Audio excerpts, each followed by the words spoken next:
What's up, y'all? Welcome to the Hurdle channel. This is Hero Kazi, and in this video I'm going to be giving you guys an in-depth movement guide for Hurdle / Project H2. In this guide I'm going to be breaking down everything from the basic movement controls all the way to the more advanced movement mechanics so that you guys can play this game at its fullest potential and know how to actually apply this movement in real gunfights and in-game. By the end of this guide, you won't just move faster, but you'll be able to move smarter. So without further ado, let's get into it. So the biggest tip I want to start this video off with is to not think of this game like it's Minecraft. Think about it as its own first-person shooter. You're not crouching with shift. You're not doing third person with all the regular keybinds and stuff. I'm actually doing this in the old Hurdle mod pack, so the original Hurdle mod pack, but Project H2 / Hurdle 2, whatever you want to call it, is going to be using the same move set, the same movement mod, and the movement mod that we use in Hurdle is called ParCool. If you're familiar with the ParCool mod already, then some of these mechanics are already going to feel and look familiar to you. But besides that, all the mods that are being used for this, I'm going to be dropping them in the description below if you guys want to check them out. One key thing that I will tell you is that toggle sprint is enabled by default. If you want to disable it, it's not recommended. I would recommend that you just keep toggle sprint on because ParCool has its own fast run keybind, and that's why your arm kind of moves weird when you're running. But if you're just using a hold sprint like how it is on, you're gonna have to press it every single time. And even if you don't, usually when you get off of certain movements, you'll be stuck running, and then that can get you shot. So for now, yes, I do recommend that you only use toggle sprint. If you really do want to use regular sprint, then it's gonna put you at a disadvantage, to be honest with you. But all you have to do is just tap sprint once and then never have to tap it again. Just don't even worry about tapping it. And then if you just want to walk, then obviously tap it. But I mean, toggle sprint's pretty easy to explain. So yes, highly recommend toggle sprint. Keep that on. If you don't, you're at a disadvantage. All right, now we can get into the actual keybinds and the settings. In this guide, I'm going to be showing you how to do things with the default settings. I personally do not always use the default settings. As a matter of fact, I have my own custom settings. Like, I like to crouch with the side button on my mouse. So that's something that I switch my C keybind to, my crouch. If you want to learn how to set up your own custom keybinds, make sure you watch until the end of the video because I'm going to be showing you guys how to do that properly without messing up any other settings. For now, default settings. We'll start off with movement. Obviously, if you're not a complete moron, WASD is the movement keys for like every game. And just to keep in mind, the biggest tip for this game is to think of it like it's a shooter game. Don't think of it like it's Minecraft. You're gonna get confused with the keybinds. Movement is WASD. If you change it to anything else, you're kind of weird. Any lefty hand players, if you want to play this mod pack, I would just suggest that you just uninstall it. I have no idea how left-hand players play shooter games, to be honest, and if there's anyone out there that plays left-handed that wants to help with the keybinds for the 1% that play left-handed, then be my guest. Go ahead, show me what it is. But for now, this is just for regular players, bro. We can now move on to jump, which is space. Now I will say one thing about space bar is that it can do multiple things but just jump. For example, if you're running towards something that has a 2-block height, you can just run up to it and hold down the space bar and it'll vault over it. Here's the action in third person so you can see how that works. But yeah, if you just hold down the space bar, it should just vault over it. You can do this on regular 1-blocks too, but you kind of have to like jump beforehand. It is a pretty niche mechanic, but I mean, if you do want to vault over something like that, you're gonna have to jump before you get to the block, kind of just like jumping in front of the block and then holding space. But you cannot run up to it and then press space, because then you're just gonna like that. I wish I could have it like Call of Duty where like the little vault thing pops up in the middle of the screen and then you press space and you vault over it. That would be pretty sick. But for now, this is just the ParCool vault, and that's how you pretty much do it. Another mechanic that uses the space bar is running up vertically. So as you can see, this is a 1 2 3 4 5 block jump. Obviously you cannot regularly jump over that in Minecraft, but if you're tag sprinting / fast running to it and you hold down the space bar, it'll actually run up the wall. Oop, accidentally went in cinematic mode. It'll run up the wall like this, and using another mechanic, you can cling to the edge of a cliff, and if you combine these two, you can just jump up, vault over it, or just cling onto any edge at all. If you want to get away from certain gunfights or peek over certain corners, you can do that. Then obviously when you're at the top, you can obviously do that. Or you could do something like a little wall run and then jump off. With spacebar, you can also just tap space at the edge of walls, like in between walls like that, and it'll wall jump for you. There's also another way of doing that, which I can show you in a different setting. Next one we're going to go into is proning and sliding. So by default, this is set to control. You can prone like this, and then you can shoot while you're on the floor. But I don't know why the hands are not showing up, but it's also the slide mechanic. So if you're attack sprinting or fast running, you can hold down control and it'll slide for you. This is really good to get out of certain gunfights if you want to, get behind cover or something. So let's say, for example, you're in a gunfight and you want to slide behind this cover. You could just sprint and then hold down control. You could always, switch it up.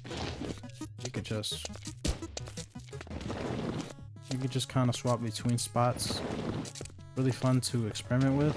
Sliding is pretty fun. Kind of wanted to give this game like a Call of Duty based movement, but yeah, make sure that you're tag sprinting / running, and then you just hold down control and it'll slide for you. If you're not tag sprinting, it's just gonna prone, and proning is pretty good too. But the next mechanic we're gonna get into is dodge rolling. So by default, the dodge roll keybind is set to E, and if you use any of the movement keys while you're pressing E, you can move to the left, to the right, forward, or backward. So you can combine this with a slide and then kind of roll back if you want to avoid getting sniped or something, or if you want to fake, how people in CSGO, they be doing that little fake jump peek. But this is kind of like its own version. You just kind of slide and then hit a little roll back, or maybe a roll forward to the side. You can always peek out and then take your shots and then roll back.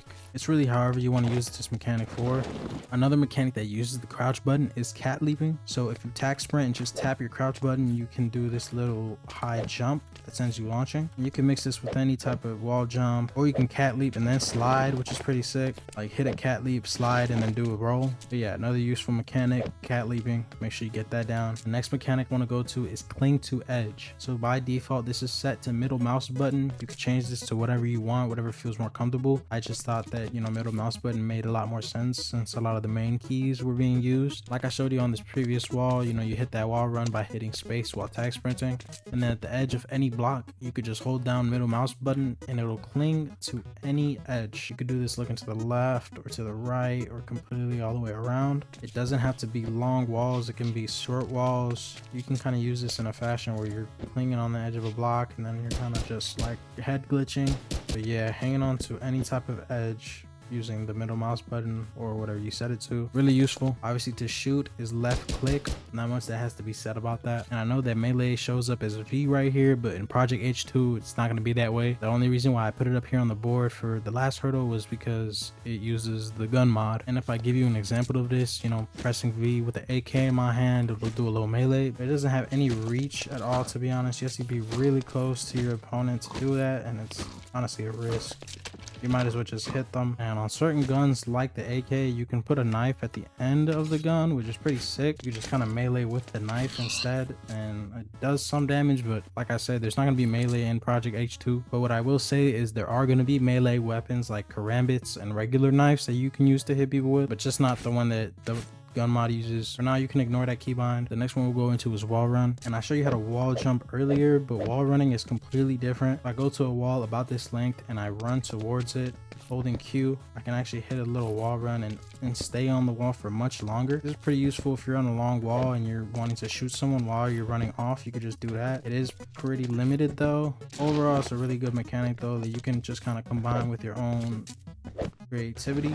So yeah, that's wall running. Next mechanic we're going to be checking out is change scope zoom. So now we can actually get into how the gun works. On certain guns they will have scopes, but once you get the scopes, sometimes they will not automatically be scoped in all the way. You can change the scope zoom by pressing X, which is the default keybind, and it'll zoom in, and depending on the scope magnification, it'll go in really close or it'll go in really small. But yeah, I suggest if you do like playing with snipers, then you play with this a lot.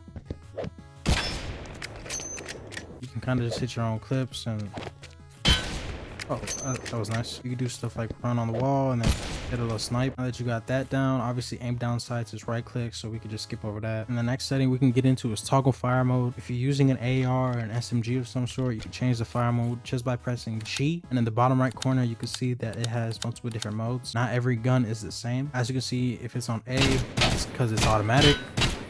This is the default setting. Single shot, you could just press G again, and then as you can see, no matter how much I click or how much I hold it down, it won't shoot. Pretty useful if you don't want to waste a lot of ammo. And then some guns actually have a burst fire mode. So as you can see, this lets off 3.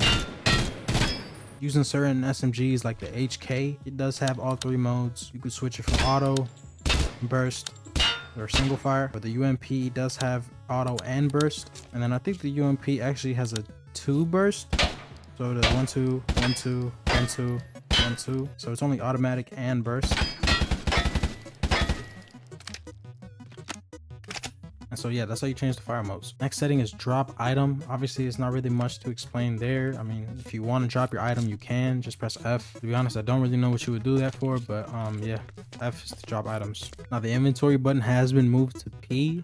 I know it's pretty long reach, but in game you're not really going to be opening your inventory like that. So yeah, you press P to open your inventory. Almost wrapping up here, we have inspect weapon as the next one. Pretty straightforward. If you just press H on any type of gun, it inspects the gun, and you know, Tag Z has done amazing animations, bro. This gun mod is actually one of the sickest gun mods, and you can see why I made this. You can be running around just inspecting your AK and then just shoot somebody, switch it up. You can inspect any gun, even the deagle if you have it, you know. You can maybe go for a little nice clip by hitting a little spin and then just...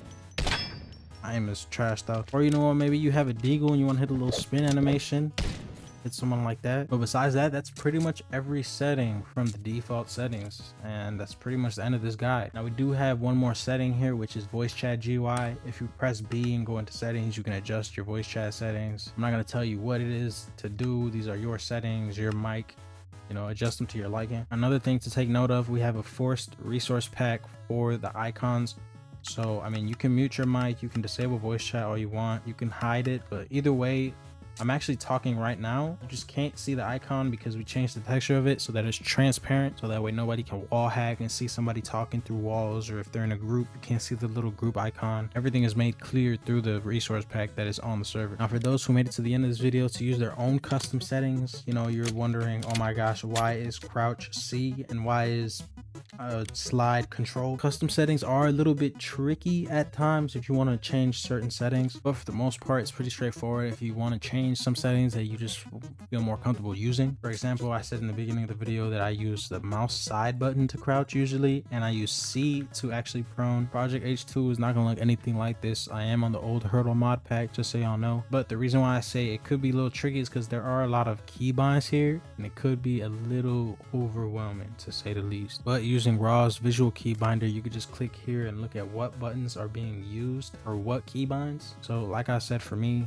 I like to crouch with my mouse side button. I know I'm weird, whatever, but if you want to switch it to your preference, you just click the regular keybind, which is C for sneak. You click up here and then you just set it to whatever keybind you want, and it automatically set to whatever button you put it as. What I wouldn't recommend changing is the space keybinds and the W keybind, as it has walk forward and fast run from the ParCool mod on one keybind, which makes it so that you could just run automatically. If it wasn't like that, then it'd be pretty complicated. But if you ever make your own adjustments and you want to go back to the regular Hurdle preset, you know, the regular settings, you can just click here in presets, and by the time Project H2 is out, it's not here right now, but there will be a regular Hurdle keybind control preset that you could just go back to, and you can also make your own preset and save it. You can change the open close inventory. I wouldn't suggest messing with a lot of these settings though. Toggle full brightness, I would probably keep it on I, but a lot of these settings is not really worth it to mess with, in my opinion. If you want to dodge with a different button, that's fine as well. You can switch it to a different button, but in my preference, I actually like to crawl with left control, to be honest, now that I think about it. But yeah, if you want to set your own keybinds, you know, have a different crouch button or a different roll, or maybe change the cling to edge button, you can also do that as well to make it easier. But like I said, you're still gonna have to use it the same way, just with different buttons. I just wouldn't recommend changing the sprint button or the W button, because I mean, you don't even use sprint, but you do need a toggle sprint unless you want to really change it, but it is going to be confusing. So that about wraps it up for the Hurdle movement guide. If this helped you in any way, shape, or form, make sure to drop a comment. Make sure to give this video a like. Share this with anybody else that you want to play Hurdle with. Help them get the best at their game, you know, 1v1, and see who got better movement. Currently, Project H2 is not out right now. Hurdle, you cannot play it anymore because it's off of the CurseForge page. But if you have any questions, make sure you leave them down there in the comments. Make sure to join the Discord server so that you can see the announcement when Project H2 starts to get announced. I will give you guys an early heads up that, you know, I do not plan on releasing it anytime soon. I do have to make an entire mod pack, and I want to revamp a lot of things that were wrong wrong with the previous hurdle. But that about wraps it up for this video. If you made it this far, you already care more than most players ever will. Moving in hurdles / Project H2 isn't just a mechanic, bro. It's really a skill ceiling, and the more you refine it, the more every fight starts to feel unfair, like in your favor. But none of this really matters if you don't practice it. Take one technique from this guide, load into a match when Project H2 comes out, and focus on it. Build it into your muscle memory, then stack that next layer. If you want to stay ahead of the meta, subscribe. I'll see you in the next one.